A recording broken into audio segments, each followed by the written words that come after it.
여야 정치 고수와의 정치 대담 오픈 토크 시간입니다. 오늘은 더불어민주당 우상호 의원과 함께 복잡한 정치 현안 그리고 대선 현안에 대해서 시원하게 풀어보도록 하겠습니다.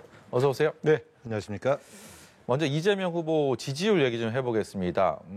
정체가 꽤 깁니다. 좀 안정적이다라고 안주할 수도 있겠지만 그보다는 지금 선대위에서는 조금 더 끌어올려야 되는데라는 마음이 좀 더 간절할 것 같은데요. 분위기는 좀 어떻습니까?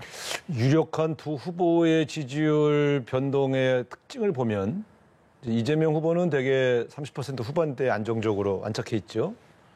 오히려 이제 윤석열 후보의 지지율이 이제 좀 들락날락하지 않습니까? 예. 지지율의 등락폭이 안정적이지 못한 후보가 매우 불안합니다. 오히려 그럴 때 이제 전략을 펴기가 굉장히 어렵죠. 그러니까 이제 이재명 후보의 지지율이 정체되다 상승하다 정체되다 상승하다가 지금 3개월 사이에 3번 반복됐는데요. 지금 30% 후반대에서 한 2주일 정도 갈 것으로 좀 보고요. 설 연휴를 계기로 해서 다시 한 3, 4% 반등하면 그러면 이제 승기를 잡을 수 있다 이렇게 봅니다. 그런 측면에서 지금 너무 초조하게 생각할 시기는 아니다. 이렇게 생각합니다. 이 설 연휴를 말씀하셔서 많은 분들이 설 연휴를 뭐 변곡점으로 그리고 승부처로 보는 경향이 많더라고요. 네. 그래서 이 설 연휴 이전에 이뤄내야 할 뭔가의 목표 그리고 전략 이런 것들이 각 진영마다 분명히 있을 텐데요. 이재명 후보 측은 어느 쪽에 좀 집중하고 있습니까? 이제 그동안에 여러 가지 많은 정책들을 내놓고요. 또 메타버스를 통해서 지역 공략을 하지 않습니까? 이제 설 연휴를 앞두고 나서는 이거를 종합해서 집중점을 이제 찾아내야 되는 것이죠. 그래서 왜 이재명 후보가 대통령이 되어야 되는가 하는 그런 주제로 좀 집약을 시켜서 집중하는 그런 이제 캠페인을 해야 되는 그런 시기가 다가옵니다. 왜냐하면 설 연휴라는 것이 이제 가족들과 친지들, 지인들이 집중적으로 만나서 대선 얘기를 주로 하게 돼 있거든요. 많이 하죠. 이럴 때에 결국은 아직 후보를 결정하지 않은 중도층이나 무당층이 이때 영향을 많이 받습니다. 그렇기 때문에 이제 그걸 변곡점이 된다고 보는 거거든요. 그래서 사실은 지금부터 2주일간은 이 중도층과 무당층이 결심을 해야 할 이유가 없거든요. 그렇기 때문에 지금 너무 초조해할 필요가 없다. 그래서 설 연휴를 기점으로 해서 두 후보를 비교하는 인물 비교가 집중적으로 들어갈 때 이때 이제 승부가 날 것이다 이렇게 보는 것이죠.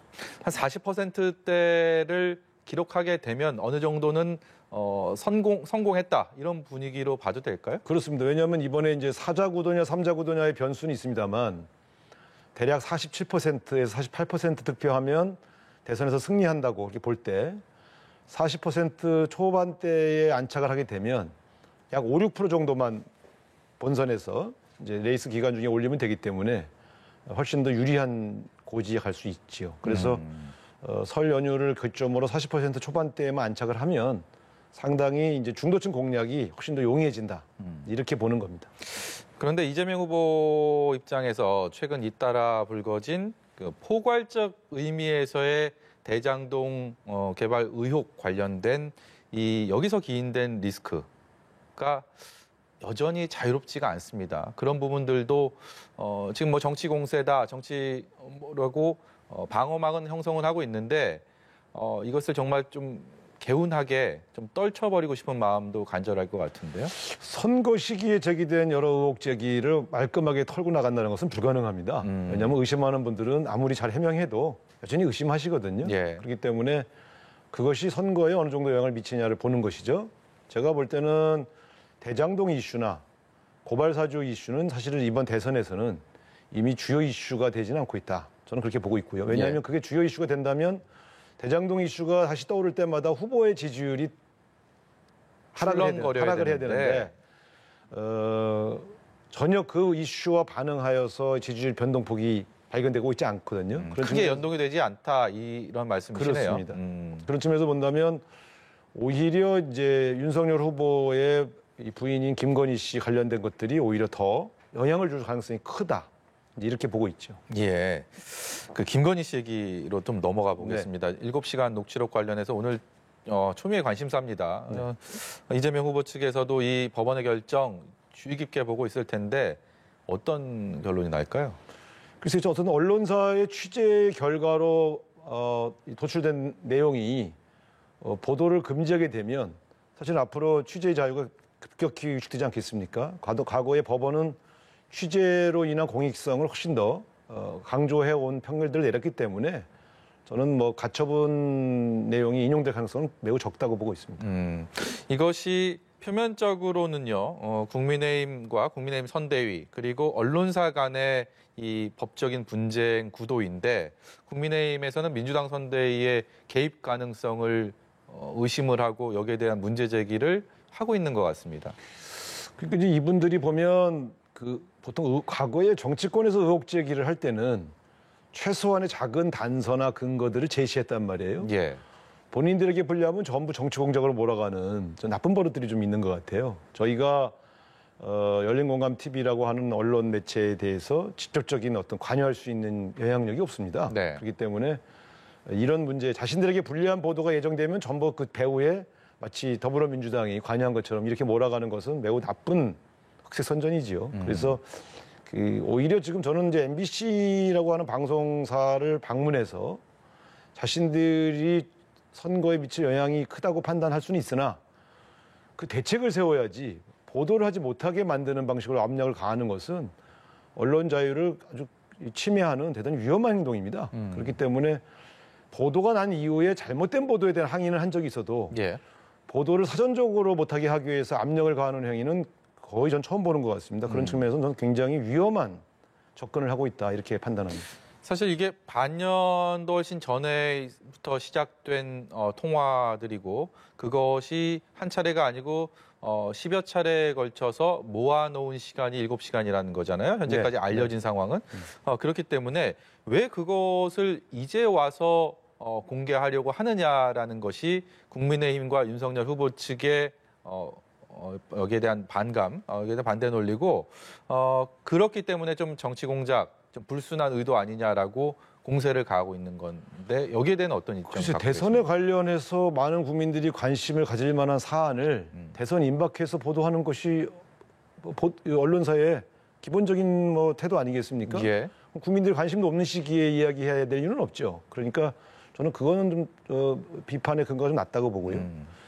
저 같은 경우도 이제 언론인들과의 통화를 자주 하는 편인데 예. 저는 그런 경우에 나와의 통화가 아무리 친밀한 관계의 기자가 통화를 한다 하더라도 대부분 녹음될 것이라고 하는 걸 전제하에 제가 발언을 합니다. 그렇기 때문에 완전히 사이인가의 무슨 친구 관계도 아니고 기자라고 하는 신분을 밝히고 한 대화의 내용인 경우에는 그 취재에 응한 혹은 그 통화에 응한 분이 조심을 해야 될 문제이지 그게 기자의 책임 문제로 치환될 문제는 아니다. 저는 이렇게 봅니다. 네. 그래서 특히 이 대통령 후보가 확정됐거나 대통령 레이스에 뛰어들 의사가 분명해진 이후부터는 그 가족들이 언론사와의 통화할 적에도 매우 조심해서 예. 대응을 했어야 되죠. 그래서 저는 어쨌든 보도가 된 다음에 어떤 내용이 보도될지는 아무도 모르는 거 아니겠습니까? 예. 보도된 다음에 그 내용의 적실성이나 허위 여부를 가지고 논쟁을 하는 것이 바람직하다 이렇게 생각합니다. 이번 건의 여진이 어느 정도 나갈 거라고 생각하십니까? 보도 내용을 봐야 되는 거 아니겠습니까? 예. 보도 내용에 있어서 대통령 후보와 관련된 내용이 있다든가 대통령 후보의 부인으로서 매우 부적절한 내용들이 제기된다면 그거는 이번 대선의 어떤 민심에 네. 커다란 영향을 미칠 가능성이 높죠. 그러나 되게 지연말단적인 얘기들이 많다 그러면 크게 영향을 주지는 않겠죠. 예. 이번에는 다른 얘기 좀 해보겠습니다. 대선 후보로서의 국민의당 안철수 후보, 요즘 워낙 주목을 많이 받고 있어서 신경을 안 쓸 수는 없는 상황일 것 같습니다. 민주당에서 보는 안철수 후보는 어떤 존재입니까? 과거에 저희 당 후보하고의 단일화를 추진할 때는 매우 힘든 상대였습니다. 단일화 협상에서 매우 어렵고 까다로우신 주문들이 있어서요. 근데 지금은 이제 윤석열 후보와 안철수 후보와의 단일화 이슈가 제기되고 있기 때문에 상대적으로 저희가 직접 무슨 접촉을 하는 문제는 아니어서 상대적으로 좀 관전자 입장으로 보고 있는 것이죠. 그런데 저희가 보고 있는 포인트는 단일화가 성사될 수 있으려면 안철수 후보의 지지율이 더 상승해서 윤석열 두 분의 우열을 가림할 수 없을 때 이럴 때 단일화가 성사됩니다. 예. 왜냐하면 누가 이길지 몰라야 게임이 시작되니까요. 근데 지금처럼 지지율 상승폭이 높긴 하지만 여전히 10% 중반대에 머물러 있다고 한다면 지금 20% 후반대 혹은 30% 초반대를 달리고 있는 윤석열 후보가 무조건 유리하지 않겠습니까? 그렇게 보기 때문에 저희가 보는 포인트는 안철수 후보의 지지율이 어디까지 갈 것인가 이걸 좀 주목하고 있죠. 예. 실제로 단일화가 이루어지면 저희 후보에게도 영향을 미치기 때문에 단일화 여부에 대한 이제 긴장감을 가지고 관전하고 있는 상황인데 안철수 후보의 지지율이 과연 20% 중반까지 올라갈 수 있겠냐? 예. 좀 회의적으로 보는 시각이 다수입니다. 이재명 후보와 윤석열 후보 텔레비전 토론 정말 우여곡절 끝에 열리게 됐습니다. 네. 모든 전국 현안을 다 얘기하겠다는 건데 우상호 의원이 워낙 텔레비전 토론에 있어서의 내공을 자랑하시니까 이번 TV 토론 관전 포인트 좀 짚어주시죠. 그 설 민심에 영향을 미칠 두 개의 요소가 확정됐다. 하나는 김건희 씨 관련된 방송, 하나는 이제 두 후보의 양자 TV 토론. 이것이 아마 설 민심에 굉장히 결정적 영향을 줄 가능성이 크지요. 근데 지금까지 이렇게 쭉 몇 개월간 양 후보를 비교해 보면 예. 아무래도 이재명 후보의 토론 능력이 윤석열 후보보다는 훨씬 순발력도 있고 훨씬 정책 이해도가 깊기 때문에 훨씬 더 유리하지 않겠느냐 이렇게 분석하고 있습니다. 현실 정치에 이렇게 몸을 던지신 이후에 정말 숱한 대선을 치르시지 않았습니까? 이번 대선에 대한 본인만의 특별한 느낌, 이전 다른 대선과 비교했을 때 이런 것들이 너무 다르다. 혹시 이런 게 있는지도 궁금하고요. 그리고 특별히 이번 대선을 준비하면서 어려움이 있다면 무엇이 있는지도 여쭤보겠습니다. 그 이번 대선처럼 이제 각 후보들의 지지율 등락폭이 아주 큰 대선은 전 처음 치러봅니다. 대체로는 양대 진영이 좀 결집하기 때문에 두 후보의 지지율이 되게 안정적으로 상승하거나 격돌하는 그런 양상을 보이고요. 막판에 이제 그 10%에서 15%에 달하는 중도층의 판단에 의해서 당락이 결정되는 경우가 많았는데 이번은 이제 신기하게도 지지율 등락이 너무 빈번하고 너무 크다. 예. 이런 것들이 좀 특징적인 양상이고요. 그만큼 각 진영의 이 유권자들이 후보에 대한 충성도나 결집도가 과거에 비해서 좀 약한 것 같다. 그래서 변동수가 너무 많다. 이것이 이제 이번 대선의 변수인 것 같습니다. 결국 마지막에 어느 쪽 후보의 지지자들의 결집력이 높으냐. 그리고 무당파 혹은 중도층의 투표율과 그들이 어느 쪽에 더 경향적으로 지지를 보낼 거냐가 이번 대선을 결정하는 결정적 변수가 될 것으로 판단됩니다. 유독 각 후보들이 집중하고 있는 세대, 그중에서도 젊은 층 2030에 대한 시선은 어떻게 보고 계십니까? 과거에 경향적으로 저희가 야당 시절에는 대개 2030이 경향적으로 저희 당 후보들을 지지해 왔는데 지금 이제 20대는 특별히 어느 후보에 대한 충성도나 어느 진영에 대한 결집력이 강한 것으로 보이지 않습니다. 그래서 이제 유독 이번에 특별히 그 세대에 대한 이슈가 많이 네. 제기돼 왔고요.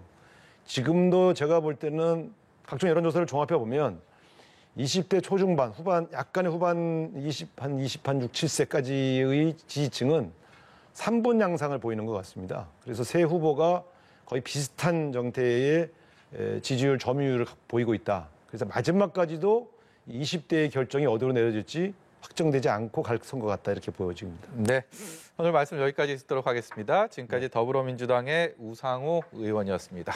고맙습니다. 네, 감사합니다.